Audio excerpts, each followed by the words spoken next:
Hey guys, welcome. Yeah, so the third and final part of example 3 here, which is about how fast this angle right here, made by the ladder and the ground, is changing.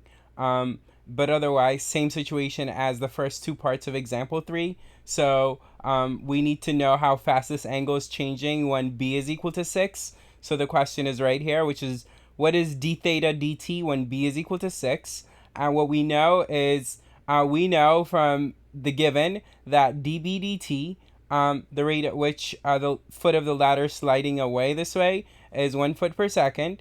And we know from part 2 that dH dt, when that's happening, which is when the foot of the ladder is sliding this way at 1 foot per second, which is, and when b is equal to 6, we know that dH dt.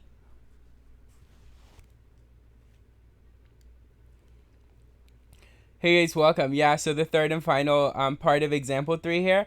And this time we're concerned about how fast this angle right here is changing. And this angle is the angle made by the ladder and the ground. But otherwise, same situation as the first two parts of example 3 here. So we know that the foot of the ladder is sliding away this way at a rate of 1 foot per second. And at that same time, the top of the ladder is sliding down at a rate of negative 3/4 foot per second. We know this dH dt when b is equal to 6 from part 2 of example 3. This here about dB dt was given from the beginning. And what we need to know here in this problem is what d theta dt is when b is equal to 6. All right, so we have our knowns and what we're after, and we've got our visual, so we need to write down our important formula. So our important formula here that relates the variables is the tangent trig function. So notice that tangent is going to relate h and b, and specifically we can write the tangent theta, right? Tangent theta is equal to h divided by b. All right? Okay. And once we write down our big formula, what we have to do is take implicit derivative on both sides with respect to t, right? So if we do that here, we have to write first on the left side secant squared theta times d theta dt, right? Um, and let me make some space. So times d theta dt, right?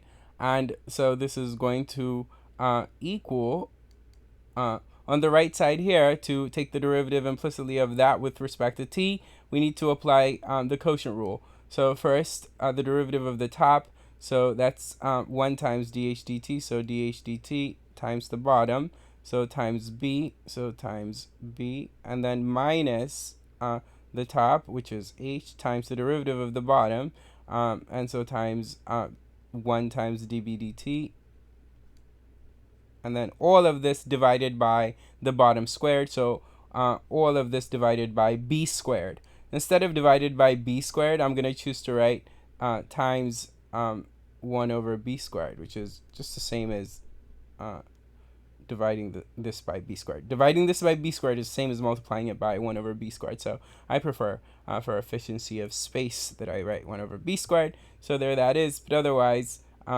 it's pretty straightforward. We need to know d theta dt when b is equal to 6. So we need to know this when b is equal to 6. And so we need to know everything else when b is equal to 6. Well, d h dt, I'll first mark it that way. So let me do that first. Let me do the mark.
Okay, now the only thing you have left to do is like clearly replace dh dt here when b is equal to 6 with what we know it to be, which is negative 3/4 feet per second.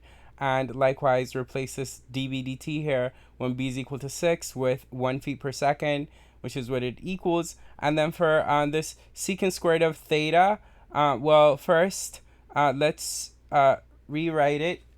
So we know that secant squared is the same as 1 over cosine squared, which is the same as 1 over cosine all squared. So we can write it this way, right? And now cosine of theta, well, we know that this is 10, and this is 8, and this is 6 at the time of interest. So cosine would be like 6 over 10, and so that's like 3 over 5, right? So since cosine is 3 over 5, 1 over cosine is going to be 5 over 3. So 5 over 3 squared is going to be 5 over 3 squared is going to be 25 over 9, right? 5 over 3 squared is 25 over 9. So yeah, so this here can be replaced with 25 over 9. So we have 25 over 9 here. But having a 25 over 9 here is the same thing as having a 9 over 25 on the right side.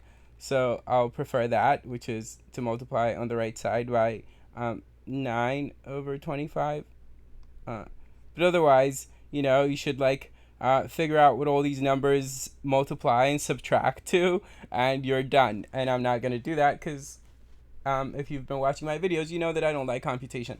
Okay, cool. I hope you enjoyed this, and there'll be 2 additional examples 4 and 5, and maybe possibly 2 or 3 bonus examples after that. Okay, keep watching. Take care.